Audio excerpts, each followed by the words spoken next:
சைலண்டா இருக்கீங்களா?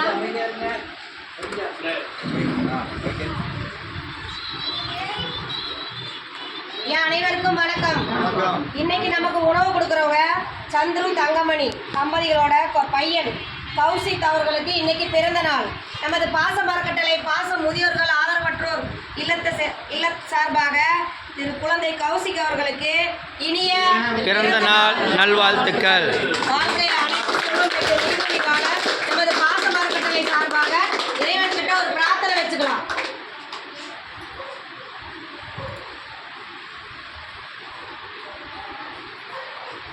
குழந்தை கௌசிக் அவர்களுக்கு இனிய பிறந்த நாள் நல்வாழ்த்துக்களையும் உணவு கொடுக்குற சந்துரு தங்கமணி தம்பதிக்கு வாழ்த்துக்களையும் தெரிவிச்சுக்கிறோம். இந்த நேரத்தில் சந்துரு தங்கமணி தம்பதிக்கு நாங்கள் எங்கள் பாச மார்க்கெட்டளை சார்பாக ஒரு கோரிக்கை வைக்க போகிறோம். அது மட்டும் இல்லாத இன்றைக்கி பெரியவங்களை மகிழ்விக்கிறதுக்காக புஞ்சை புளியம்பட்டியிலிருந்து மணிஷ் ஆர்கெஸ்ட்ரா குழுவினர் வந்திருக்காங்க. அவங்களுக்கும் எங்கள் பாச மார்க்கெட்டளை சார்பாக நன்றிகளையும் வாழ்த்துக்களையும் தெரிவிச்சுக்கிறோம். எங்கள் பெரியவங்களை இவ்வளோ நேரம் பாட்டு பாடி ஆட வச்சவங்களுக்கு மனமார்ந்த வாழ்த்துக்களை தெரிவிச்சுக்கிறோம். உங்கள் அனைவருக்கும் இந்த நேரத்தில் ஒரு வேண்டுகோள் வைக்கிறோம். என்னன்னு கேட்டிங்கன்னா, பாச மரக்கட்டளை பாச முதலில் ஆரம்பித்து 2 வருடங்களை கடந்து 3வது இடத்துல போயிட்டு இருக்காங்க ஐயா. இப்போ பெரியவங்க நிறைய இந்த இடத்துல வந்து கேட்கறனால எங்களுக்கு இட வசதி பத்தலை. அதனால் சொந்தமாக கொஞ்சம் இடம் வாங்கி கட்டணம் அமைக்கலான் இருக்கோம். இன்னும் வர பெரியவங்களை பாசத்தோடு அரவணைக்கு இந்த பாச மரக்கட்டளை எதிர்கொண்டு இருக்குது. அதுக்கு உங்களால் முடிஞ்சவதே செஞ்சுதலாம். நீங்கள் மட்டும் இல்லாத உறவினர்கள் நண்பர்கள் உங்களுக்கு தெரிஞ்ச இடத்துல எல்லாம் இந்த மாதிரி குமாரபாளையத்தில் ஒரு முதியோர் நிலை இருக்குது. அங்கே 35 நபர்களுக்கு மேலே இருக்காங்க.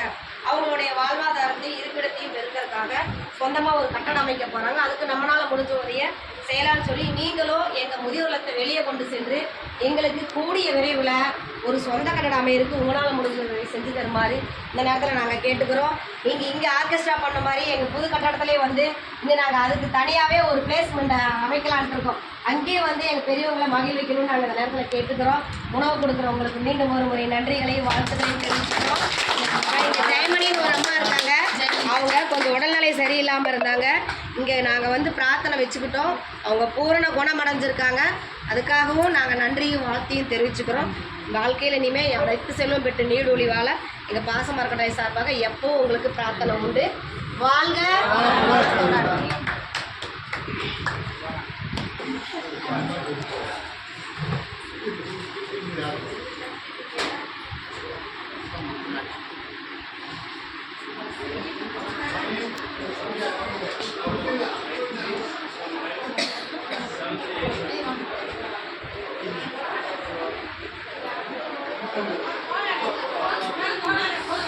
ராஜம்னியம்மா.